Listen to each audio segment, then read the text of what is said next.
I've been thinking about doing an event on homelessness for quite some time, maybe 6 months.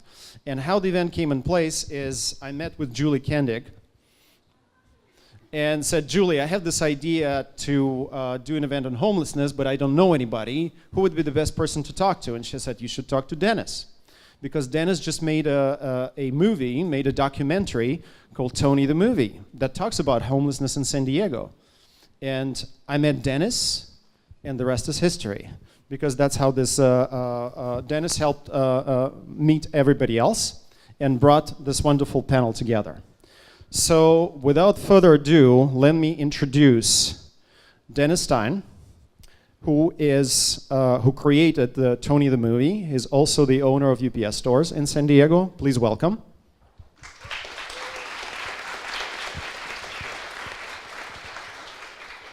We also thought the panel wouldn't be complete without, and we talk about homelessness with somebody who had a first-hand experience with homelessness. Welcome, Tony Rodriguez.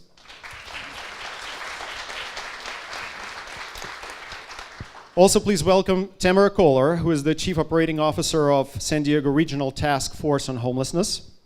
Welcome.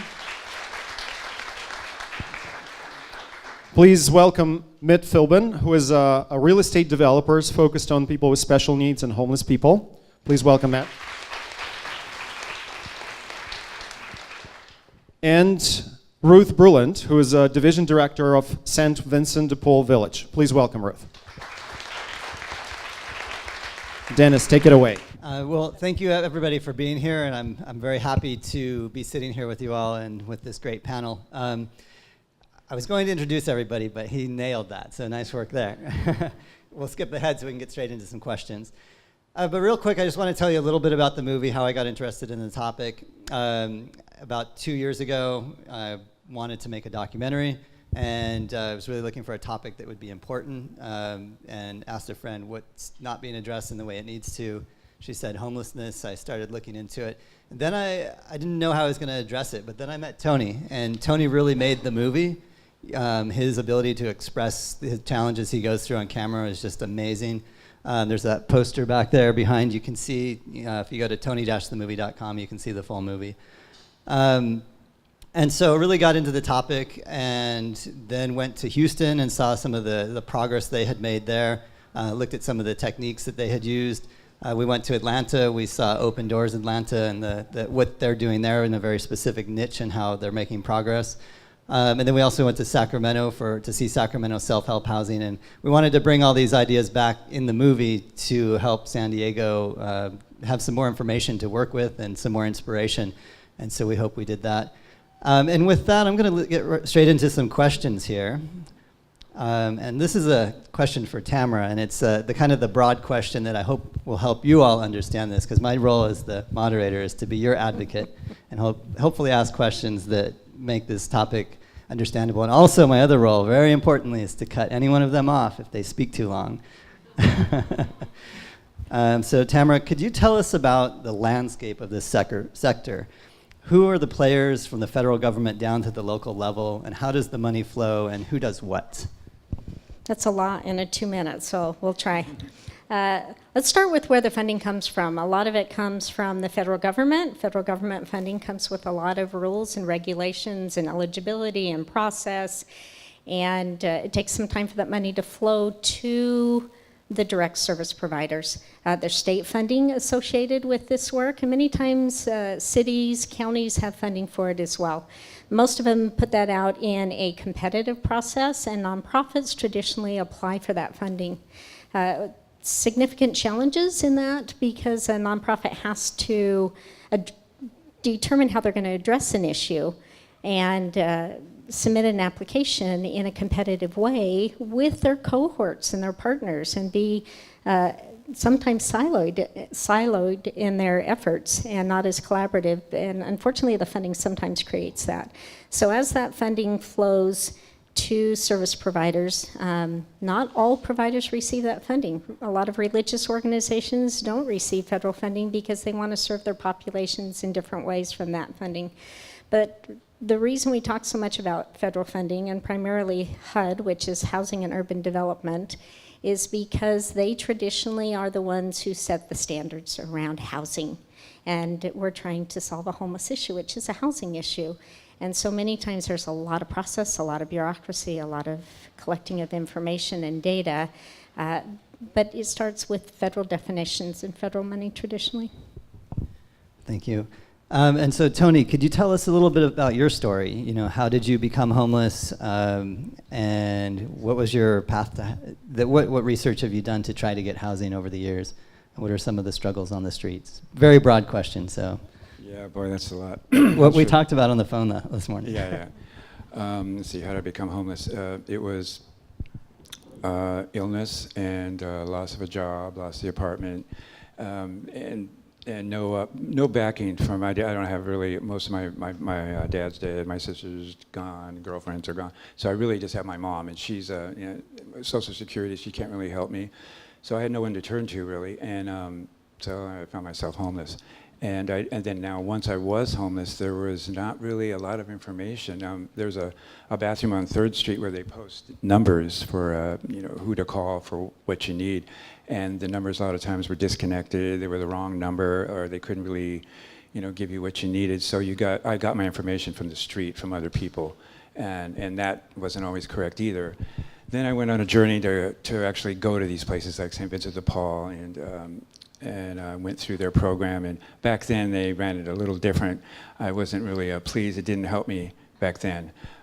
It's changed a lot since then. I now go there for help with psychiatrists and different things, and they're really helpful. They've changed, I see. As far as housing for me, I have a navigator, which is somebody you get when you're homeless. You take a test and they rate you, and they give you a navigator, and she helps you find a place. Well, she found, mine's a little strange because I have a girlfriend and I have a dog, so that it's hard to house, all of us. Singularly, it would be easier. They got us a place, and we didn't get we didn't have a Social Security card and didn't get it in time to get that place, so we lost it. Then we waited a little bit longer. They got another place for us, and on that place, by that time we had lost our backpacks. They were stolen, and so we couldn't get that place because we had to reapply for all that information. Then the third place is the Housing Commission had me turn in something by a particular date, a disability form, which I didn't qualify for. So I said, well, I don't qualify for it, just go without it. And they said, no, you missed it. You can't get this either. So it's really hard. It almost feels like a Simon Says game, like they want you to do all this stuff, and then when you mess up, they go, ha, you're out. It's tough. It's really hard. And then being homeless, all your things, when you go to these appointments, you have to have somebody watch your things, or just leave them there, and a lot of times they get stolen. And then transportation, you ride the trolley without a ticket, and then you get another ticket for riding without a ticket, and it's just snowballs into a big mess. Yeah. So what's your current living situation? Currently, I'm living with Martha Sullivan. She's a local activist here, and she lets us put our tent in her yard. And we have access to showers and cooking, and she's really gracious that way. But it's a temporary situation. We're still looking for a place.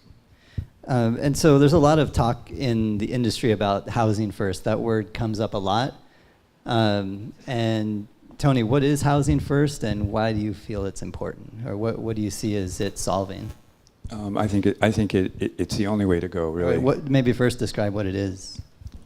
It's well, from what I understand, what we learned in Houston is you get housed with no conditions. You have a place. They'll give you a place, and you can start from there to fix the things the problems that you had that made you homeless to begin with, because those take a lot longer to handle, drug abuse maybe, or disabilities, or whatever it might be. And it takes a long time to do that. You can't really do that from the street. So if you have a house, your things are safe. You don't have to worry about them being stolen. The police don't arrest you. You don't go to jail. You can start working on getting your life together. It's just the way to go, really. And so, Ruth, now that people kind of have a broader understanding of how the money flows and the bigger system, and a little bit of an idea of what Housing First is,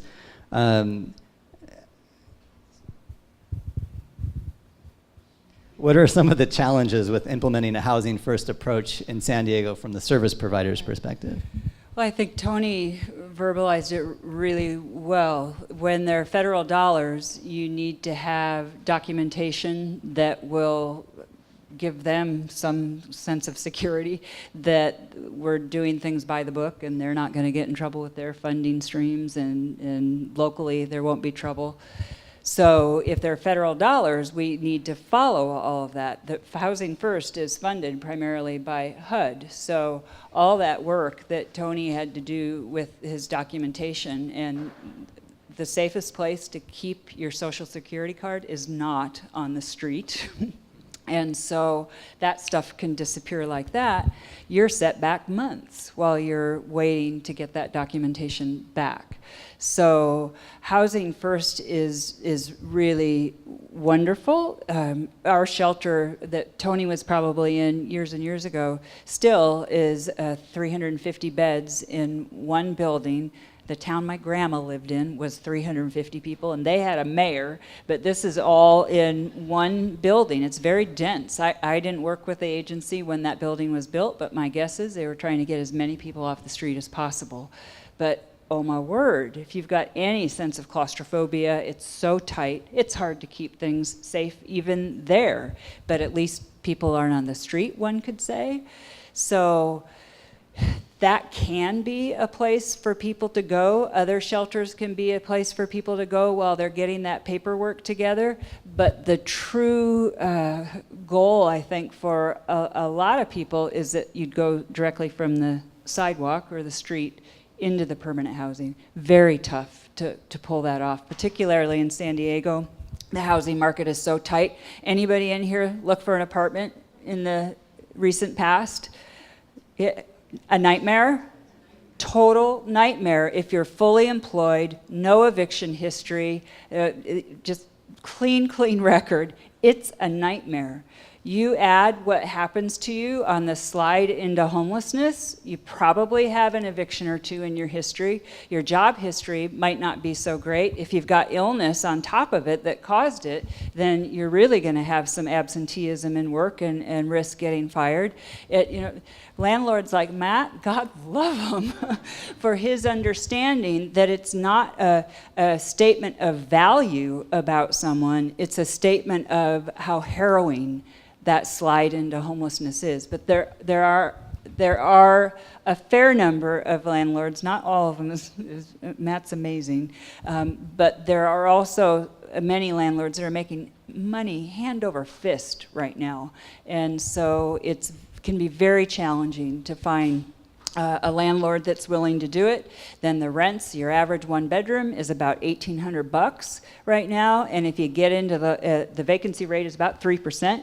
You get to the more affordable units, the vacancy rate is 2%, and so it's really a tough thing. And I want to add one more thing. The Regional Task Force for the Homeless every year is the leader in the point-in-time count. When that point-in-time count was done in 2014, the numbers very closely resembled the numbers now in 2018. The significant difference was in 2014, the streets didn't quite look like they do now. 1,000 of that total, 1,000 more than today, were in shelter. I shouldn't say today, the day of the count, were in shelter than were in 2018, the day of the count. 1,000 more people were on the street in 2018. So numbers can be the same, but that distribution of people on the street or in shelter has a very huge impact. Can I say one more thing? Sure. Okay. 20 seconds. Some of you are probably donors to homeless service providers or other nonprofits. This core money from HUD, we call it core money. It is very regimented, what they expect and how it is that you're going to do things. There is not enough money to do innovative, maybe cutting edge best practice things. You all make that possible for agencies like Father Joe's Villages, for Alpha Project, Catholic Charities, for VVSD. Without private donations, we have to stay in that box. And I see this place. You are about innovation. So I thank you for giving me the opportunity to say thank you for those private donations, because it is what makes the difference in us being able to move the dime in this. Okay, so now we've kind of seen the system side. We've seen the perspective of Tony, and we've seen the service provider perspective. So once somebody leaves the service provider, where do they go? Hopefully they go into a home. And that's one thing that Matt has really made possible for a number of people in San Diego. And so, Matt, what are some of the challenges you face as a landlord in accepting people who are formerly homeless, and some of the bureaucracy and things you would frankly want to change if you were the king? Not the mayor, if you were the king. The king. Yeah. Go with the king. So by design, I avoid a lot of the compliance issues that the nonprofits go through, because they accept in exchange for taking the government's money, you got to abide by their rules. So everything I've ever done is completely done with private money, just banks, investors, personal loans, whatever it may be. So I've never received any direct subsidies. So when Tamara mentioned the flow of money from federal down to the service providers like Ruth, I'm even one step below the service providers. I'm more like a vendor to them who goes out into the marketplace competing with every other person who's interested in owning property in coastal Southern California, trying to obtain a building, stay within the laws of planning, zoning, development services, code enforcement, city level stuff, and keep my costs low enough that without compromising quality, I can voluntarily participate in all the programs that places like Father Joe's, Alpha Projects, or the Veterans Affairs, they have funding allocated to create a rental subsidy voucher for X number of people, and then they have large staffs known as, they call them housing navigators or housing specialists, who pair up with what Tony mentioned, where they're like your coach to get you along to an apartment. They're supposed to help you with transportation, with getting on the internet, with finding where these precious vacancies are, because like Ruth mentioned, our vacancy rate in the marketplace in general for apartments is very low. And then if you data folks were to break it down by price range and as a percentage of median price, I think the lower end of the spectrum you get as to apartments, if the median is $1,800, those $1,200 apartments are going to be much more scarce and much more competitive. And there really is no marketplace incentive for a landlord to accept someone who maybe has that checkered past that led them to the point of being homeless. So there has to be a business, has to combine with having a purpose and having a mission to work within the confines of these programs, and kind of go out of your way to recognize also that there are some safeguards built in. The government and government-funded agencies are really good at paying their bills. So I have plenty of issues and delinquencies and behavioral problems with folks who are just unregulated market rate people, someone who pays out of pocket just through whatever income they have, usually typically a job. So sometimes people in that scenario don't pay their rent for whatever reason. But so the government is a reliable at paying their bills, so that's financially a benefit of working within their programs. But you got to stay within market forces. You got to be able to acquire building, improve the building, and do all that at a cost where you can still make ends meet, working within the confines of whatever program it is. All right.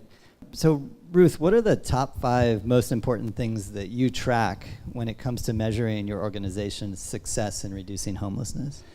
Well, with the HUD funding comes metrics that they expect us to report back on. So today we actually had a meeting with the Rapid Rehousing and Permanent Supportive Housing team to set their performance goals, and we're basing those performance goals on the outcomes, but we want to make sure it's achievable, which isn't easy. And so for instance, the expectation of obtaining housing is 80%. with a 3% vacancy rate, really a 2% vacancy rate, and the amount of rents that sometimes the vouchers won't cover, whew, it's not easy to do that. So we have to pay attention to how we meet those incomes, whether or not or outcomes, and whether or not we do meet them. But also we need to watch the data that's related to our community, where the rents are. You know, we have to set reasonable expectations for our staff. It is a very hard job, and so we can't have them beaten down. There are our soldiers that are out there.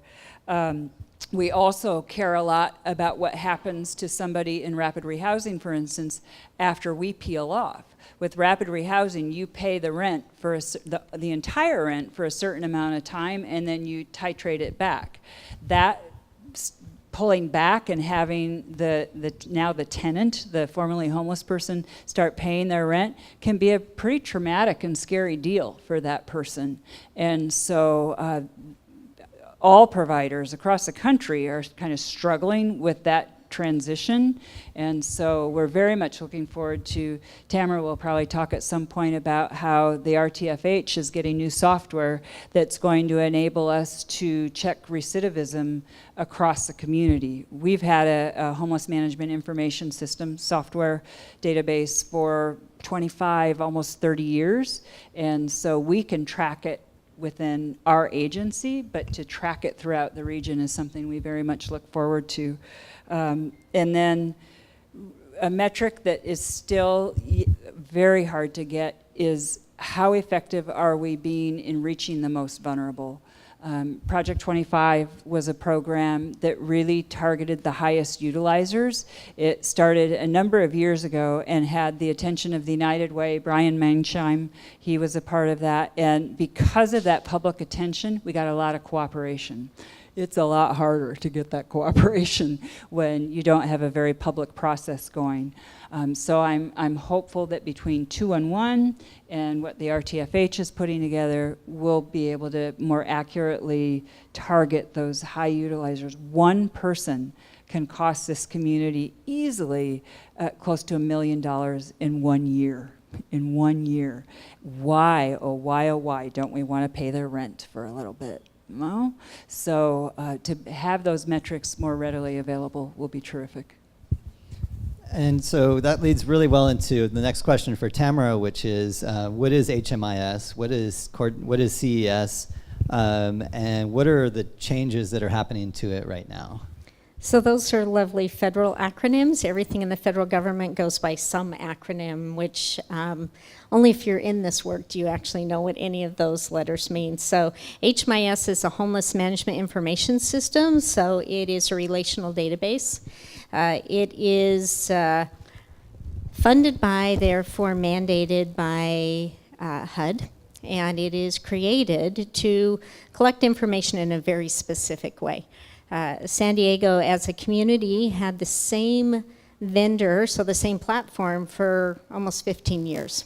And the challenge that happens is that if you stay on the same platform of a software that long, you have created workarounds or ad hoc solutions to things, and pretty soon after a period of time, the system doesn't do what you need it to do, and it rarely does the things you customized it to do. And so one of the key responsibilities of the regional task force is not only to be the system administrators, but also to have taken a hard look at that system, and is it adequate? Is it user-friendly? Is it up to technology? Does it allow us to coordinate and share data when appropriately? And unfortunately, for all of those questions, the answer was no. And so as a community, we started the process to look at a new vendor because we do use data to help us look at the successful outcomes of our system, but also coordinating care of individuals. One of the things you'll hear about is a coordinated entry system, or CES. That is a process by which people go through, and as Tony said, the test or the assessment, which tries to help us determine who are the most vulnerable, the greatest need in our community, and coordinating their care and moving them quickly to housing. Unfortunately, that was kind of duct taped onto our legacy database, which doesn't work. And so we are currently in the process as a community. The Regional Task Force has the responsibility, but it is a community effort of providers and our funding partners to transition and migrate the data into a new system and a new platform that is very user-friendly, has the ability to be mobile, has the ability to allow us to coordinate care. And one of the advantages is for an individual, like Tony, when he went to one organization, historically they could tell you exactly what they had and not necessarily assess your need and direct you to the most appropriate services. So you would try something at one organization, and whether it worked or not, it was what they had to offer. So this database is to coordinate that level of supports and services we have amongst the community, and to report out on how we're actually doing individually as organizations, how we're doing as a community, how well we're housing people, how long it takes to house people, how effective and efficient we are with the funding, and are those housing interventions permanent? Because as Ruth said, a significant amount, either we're not supporting them long enough or we haven't got the right combination of services. We aren't able to serve them long enough for them to stabilize in housing and connect to other supports. And they do what we call fail out of housing, which means they're unable to cover their housing on their own. And we do not have the resources through any of our funding sources, whether it's philanthropic or federal funding, for long-term housing supports for the majority of our our homeless population who need it. It's a very small percentage that receive those permanent supportive housing rental vouchers. We have a lot more for veterans in our community than we do for our general population. So many of our population receives this called rapid rehousing, which is a short-term rental assistance. Sometimes 3 to 4 months is all. So it is important that we're tracking this data to see if someone who received 3 or 4 months of assistance in a very tight rental market had the level of supports and the ability to pay their rent after we remove that support, and we're seeing a vast majority are not. And we need to track that across the community. We need to be able to track our outcomes, because there's a certain amount of stewardship of the money that intervention should result in stable housing. And that is the goal of Housing First, moving someone into housing and being able then to connect them with everything that's needed so they stabilize, and when appropriate and they can pay their own rent. And that piece is something that our data right now is showing us is not happening on a level we want. So the Regional Task Force's role is to update our data system, to better coordinate it, to give us better data to analyze it, and really focus our intention that our housing interventions are permanent and that people are not returning to homelessness. And so you've heard each of us talk a little bit, and I wanted to open up the questions to you all, because I'm sure you all have some really interesting ideas and things that I wouldn't think of to ask. So please, anyone have any questions? And I'll get back to some of the other questions that I skipped if they don't come up during this discussion. I see this gentleman here.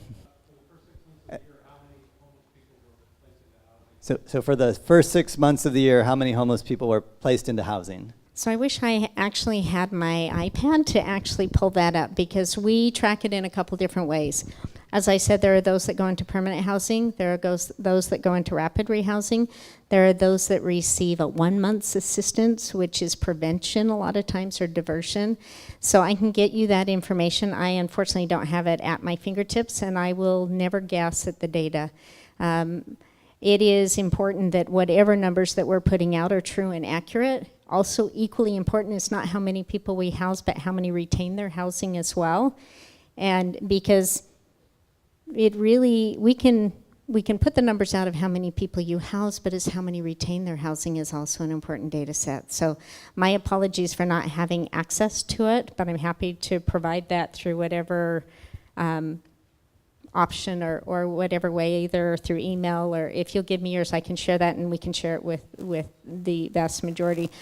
One of the challenges I can tell you that we're experiencing when it comes to how many people we housed, we could house a lot more if we had more landlords, if we had more individuals who were willing to accept the vouchers and more doors to be able to house people. So there's a couple important data sets in there. How much resources we have to house people. We're underutilizing them because we don't have enough great landlords and a lot of and affordable options for those individuals. Then there's the number of how many we house and how many retain that housing would be the kind of critical data elements that I should have been better prepared and brought. So I'm happy to share them. All right, this gentleman right here has been signaling to me for a few minutes. So go ahead, sir, and I'll repeat your question so they can hear. Is it an option that you can move certain people from City of San Diego, from the coast of San Diego to outside and give them homes over there for lower cost of business? So his question is, the City of San Diego is very expensive. Is it a possibility to relocate people to areas that are less expensive on the outskirts of San Diego?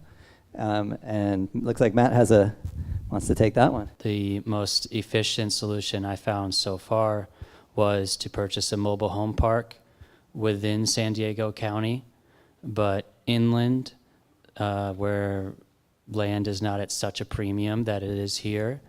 But a park has to also have the entitlements, the number of spaces that the county is going to say, because anyone could just, there are people who want to, and have floated the ideas of, let's buy some land out in the desert and do such and such with it. You can't really do that because you're going to run into all sorts of problems with the county, with environmental health, with providing utilities, with getting SDG&E to service it, run a small water potable drinking system, tons and tons of logistics of why you can't just move people out into places where land is cheap. But the quickest workaround I could find for that was to find a pre-existing, previously permitted, previously entitled, county-approved mobile home park, but which was underutilized, which was 91% vacant at the time of purchase. So I'm moving in about 3 or 4 homeless individuals per month into this park. And the great thing about there and about the cost being that low it's really the only place where I can serve the demographic of somebody who has no rental subsidy voucher, has no savings, and has very little income. That person is extremely difficult or almost impossible to house in the city. There are lots of options for people in the city. If you have one of the reasonable paying permanent supportive housing vouchers, there are some permanent supportive housing vouchers where the authorized maximum payment is so low that there might be 500 vouchers that are funded, but only 70 that are utilized, because even for a willing landlord, you just can't do stuff that puts you in the negative. But there are, for most rental subsidy vouchers, there are options within the city. But for someone without a voucher, without savings, and without substantial income, the only solution I found so far where my costs can be low enough to house that person permanently, not just through a short-term fix, is inside of a mobile home park that is not on the coast. I want to add one thing in case you're thinking of doing this. There are some restrictions. Mark, I'm going to look at you to make sure I'm saying this correctly. We work very closely with the Housing Commission, as do all the homeless services providers in San Diego, but the vouchers will not always travel to a different municipality. So, for instance, does El Cajon have its own housing authority? Okay. So it's county? Okay.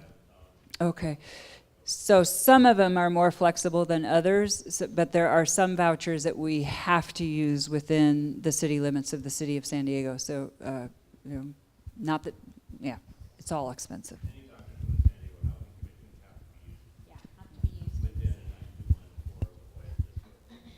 One other important thing is we are housing people who have choice in part of this as well. And many times they have a desire to stay within their community. So really working within their needs, their connection to their healthcare providers, their services as well. It may be cheaper to house them somewhere else, but we're making some of them, it's not close to their jobs as well. So our homeless population come in all sorts of levels of income and health and disabilities, and it's important that they have choice as well, because it may be cheaper to house them somewhere else, but it may not be what is best for them as well. And so having all of those options available to us, we talked about kind of the restrictions of the funding, that I can only use it in certain municipalities and pieces. But I also think it's important to remember, it was important for me to choose where I live, that it had to be close to certain things, and that homeless individuals also, this is going to be their home as well. So it's not only affordable, but it has to be connected to what's appropriate to them. We want them to stabilize there and connect with resources. So I'm going to give this to you. Yeah, so Tony, I have a question for you. So if Matt today said, I'm going to give you one of these trailers and you can go live 50 miles east of here, would you do it? As long as I had a bus pass, yeah. I swore you were going to say no. Okay, so bus pass. I just want to get to the gentleman in the back. He had his hand up earlier with the blue shirt. If housing the homeless is the #1 priority, then why doesn't the regional task force and the housing commission have a master lease, so that if somebody is about to fall out, you can either keep him in there or immediately replace him? So master leasing, in fact, we were just having a conversation about master I really want to leasing. do it. Yeah, Good idea. So really, the regional task force has been looking at master leasing.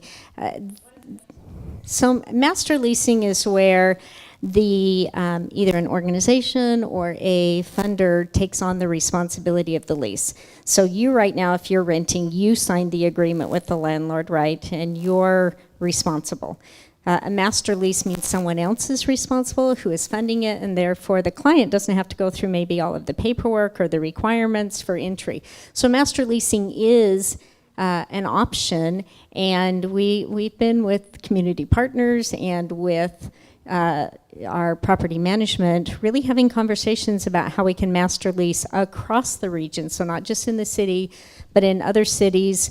It takes certain funding. Not all funding sources can be master leased, and a lot of our vouchers that we have cannot be put in a master lease. The federal funding will require that the client also has a contract, a lease agreement. So very much master leasing is one of those solutions that we know we all are looking to find a way to do it, but we also want to use all of the resources that are out there that are available to this community as well, and a significant amount of them don't allow a master lease. Sir, over there. So first, Tony, I just want to say thanks for sharing your story, and thanks also to you for trying to showcase the story. One of the questions that I have is, do we have data in the community with respect to what it is, what are the factors that are putting somebody into a situation where they are homeless or then they become chronically homeless? So do we have those data? And then if we do have those, who has those data?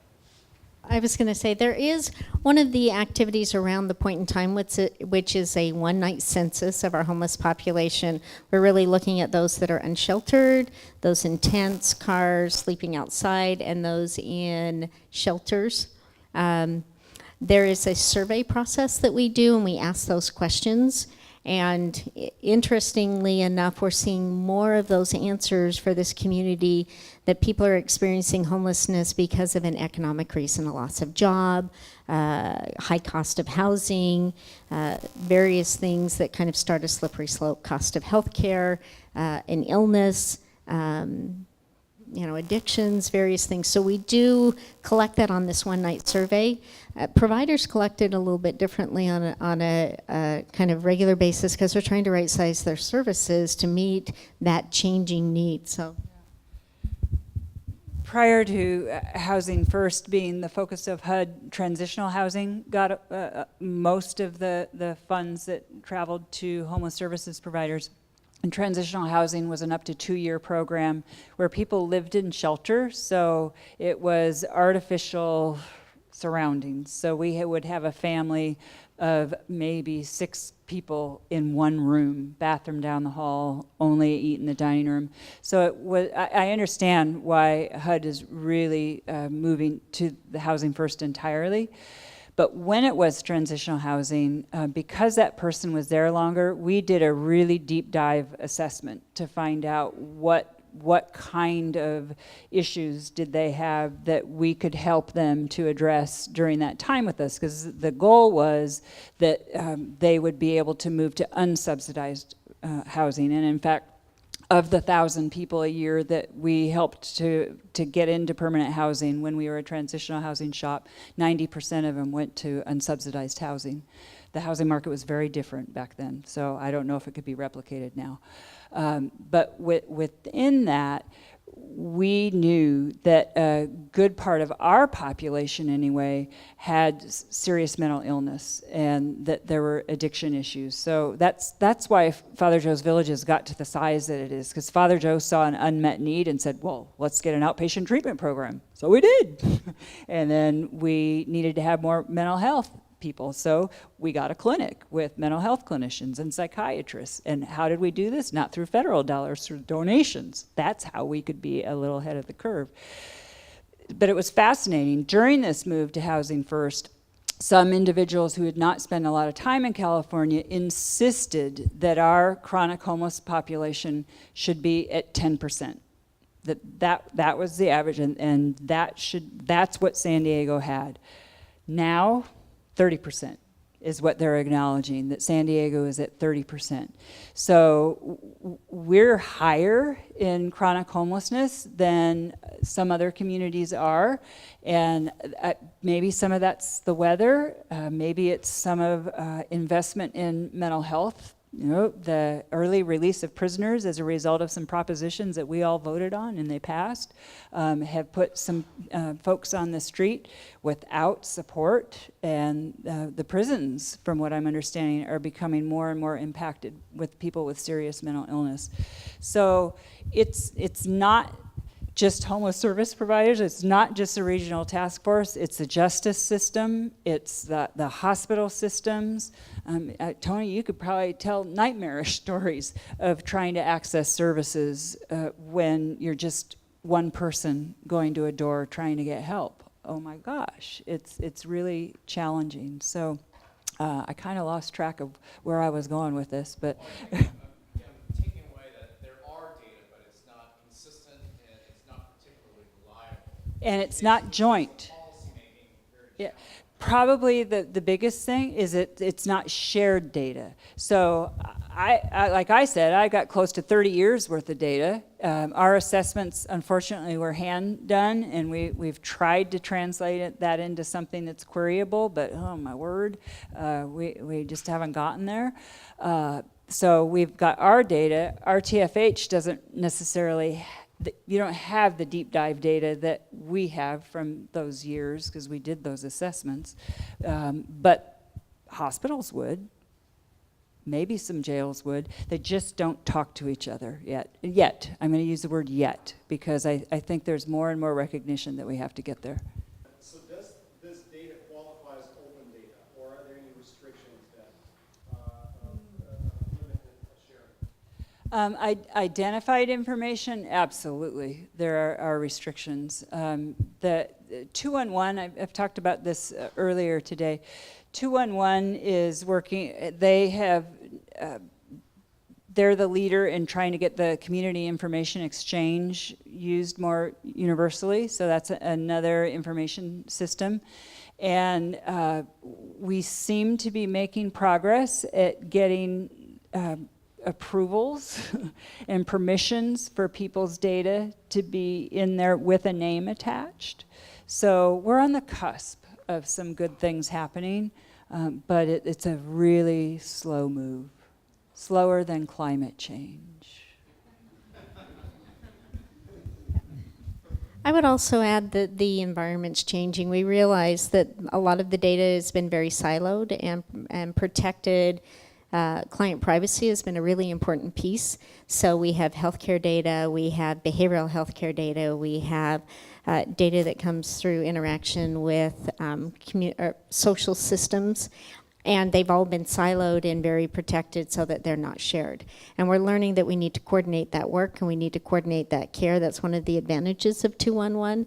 So in an appropriate way, and to deduplicate and see where we're duplicating services sometimes. So it is really, we're changing as, I think, stewards of those data systems to recognize that it is not helpful for clients, and it's actually not helpful for us that are responsible for reporting federal level information if we're not understanding it across data sets. And how hard it is to get, and you asked if it's open data, and a way to analyze it in a smart and effective way if we're not looking at multiple data sets and how a client is collected in those different ways. Part of it is every federal program has a different definition for the same person, and their data is collected differently, and if you are funded by 3 different things, you're putting your information in 3 different data systems and 3 different ways to identify that individual. So we're getting to a place where we recognize that is not effective, nor is it efficient, and right? So we really, on a federal level, state level, and down to the communities, are breaking down those barriers with clients' approval and choice for us to be able to collaborate that work, because it is about individuals. So it's important that we're sharing what is appropriate to serve them most appropriately and not share things that they choose not to share. We don't need to share everything about somebody to really effectively understand how to solve these problems. Sir, here in the checkered shirt. I was wondering to what extent are there examples of data sets, databases that were created as a result of people who are actually homeless demanding those data sets or wanting those data sets to be created? I mean, is there space, for example, to hire actually homeless people to drive the process of what data sets should be prioritized? What are data sources that people actually need on the ground? So this is a really timely question, because most of the systems that collect data are based on those federal processes, and the policies are created by people who many times are not experiencing the very challenge that they're trying to solve. San Diego Continuum of Care received just recently what is called the Youth Demonstration Grant, which is about $8 million coming to our community. And what is unique about that is that it is client focused. So there is a youth board that all of the funding and all of the approach and what we're going to do with that money has to go through them. They are going to be the decision makers if this is what they agree is needed for them to end their homelessness. And so we have not collected that data well, and we have not had it in a place where you can really have client voice and client choice being a big part of the process. So this youth demonstration grant, which is 3 years of funding, we have almost a year of planning, 2 years of running those programs, are very client focused. Everything that we'll do with that funding has to go through this youth board, and they have to approve it and then hold us accountable for those standards and report back on it. And so it is this fascinating yet appropriate, and why we weren't doing it before is, you know, one of those great ahas. And how great to do it with the youth, because they are the beginnings of a chronic population if we don't address it early. And so it's really important to have those voices. Understanding on the youth board, advisory board, I need a very diverse group of youth to represent it. They can't all have the same experiences. So making sure that it is racially diverse, that their cultural experiences are different, their experiences with systems, those coming out of foster care, juvenile justice, those who have come from every kind of walk of life. It's important to have that robust client piece, and we're held to the standard that they will approve those interventions, and then we're going to track that and measure it. It's a research demonstration grant is what it is requiring that we study it as well. So you know, this is where we are going, and it is an appropriate piece. In San Diego, it was a very competitive process. We received the greatest amount of funding in the nation for it, but also with that comes a great amount of accountability and responsibility that we do this well. And so I would say stay tuned. Watch how that works through its process, and it is a very public process as well. But it's going to change, we hope, the landscape of how we organize our funding and deliver services. And Daniel, real quick, you had asked about what topics should Scale SD drill down on. Do you have a more specific question that you want to pose now? Actually, you stated the question earlier, right? How can the Scale SD community be more engaged? And considering all the topics that you talked about, how can the community of software developers, entrepreneurs, social entrepreneurs, designers, design thinkers help address some of those problems and get involved, get engaged? I would almost give the question back to you.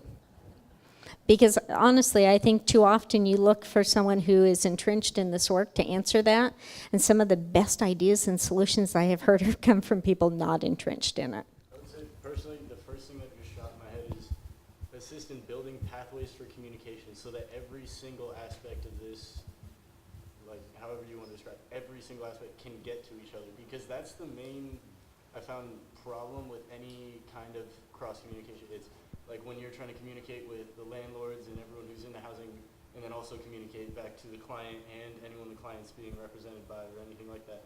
Like that's just one example, but like finding ways so we can get just kind of better streams communication between both the people who are looking for and need the services and the people providing them, who also need funders, who also need like backing by people who are professionals in whatever they need, you know what I mean? So kind of creating a structure for them to get access to everyone else. That would be the main thing that pops in my head at least. And so the way I found that I was really able to get involved and kind of meet these people was to go to the Regional Task Force on the Homeless board meetings. They happen once a month. They're public meetings. They're from, I think it's 3 to 5 p.m. at the County Administration Building, room 203 and 204. Forget the exact dates, but you know, go a half hour before, mingle with people, stay a half hour late. So, you know, don't show up a half hour in, think you're going to have a great meeting and learn everything. You're going to be bored. It's that half hour before that's important. It's that half hour after that's important.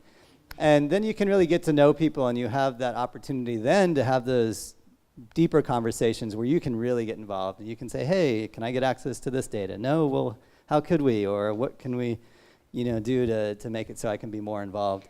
And with that, we spoke a lot about youth homelessness, and I want to invite up Julie and Mariah to come on up, take the mic, and tell us about a project that they're working on that has to do with that youth demonstration grant. Thank you, Dennis. Thank you, Daniel. This is Mariah. I'm Julie. So we are here to very briefly tell you about a program that we're launching in San Diego. We are the Host Homes San Diego program. Right now we're a household of 1. We are looking for more host homes, and we're also looking for funding support. So Mariah is going to tell you a little bit about what a host home is, and then I'll tell you how you can get involved.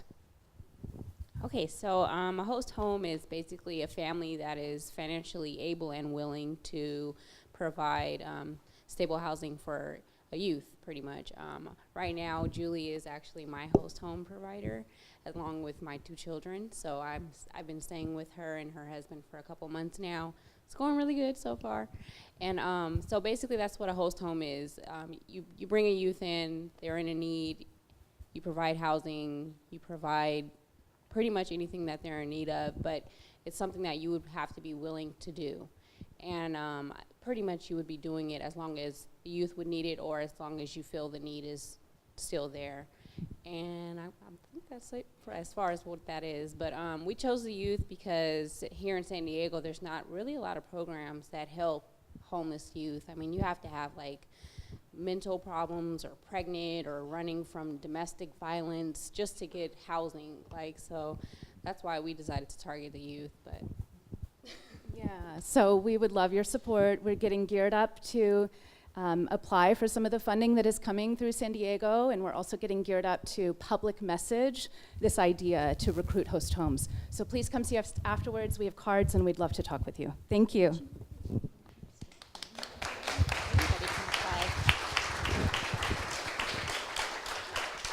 So I'm going to offer a place and a space for you to actually give us some ideas. The Regional Task Force, as all continuous across the state of California, are receiving one-time funding from the state. It is very flexible. It is to be focused on emergency solutions, but also housing solutions. One of the options that we have is it's not federal funding, it's state general funds. And so the Regional Task Force right now is open for any public comment. You can send us a one-pager of your ideas, how it might serve the population, so kind of ideas of the communication pieces, those kind of things. And rarely do we get those kind of opportunities. Most of this funding is so prescriptive and we're not able to really think outside the box. So you can send a one-pager. We can follow up with you. It's HEAP, which is the acronym for this funding source. So it's HEAP at rtfhsd.org. You're welcome to send us any ideas. Like I said, some of the best solutions have come from people who are not entrenched in this work, and we actually have funding to put behind some of these ideas. So some of that funding will be for innovative solutions, technology ideas, ways that we can add to our already existing systems. So I just wanted to make sure that you all know there is a place and a space for you to throw some of these ideas to us and to the community and get engaged in, and really do we have funding to kind of do these sort of things on it. It's one-time funding, but if we have some really innovative things that really help end people's homelessness, there are people willing to invest in those kind of things. And because I'm the moderator, I get to end with, go to tony-themovie.com, click on that YouTube video and watch the hour and 10-minute video. It's a really good primer on this topic. I hope you watch it.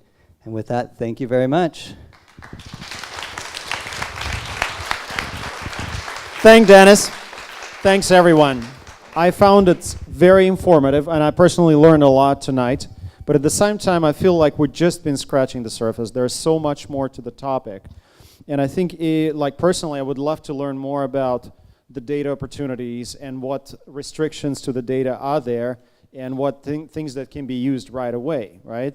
What programs are available. And each time we think about the programs, that we also hear the voice of people who experience homelessness every day and whose problems we're ultimately solving, and what do they actually like, what's going to help their lives at the end of the day. So thank you very much, guys, everybody, and I look forward to talking more on this topic.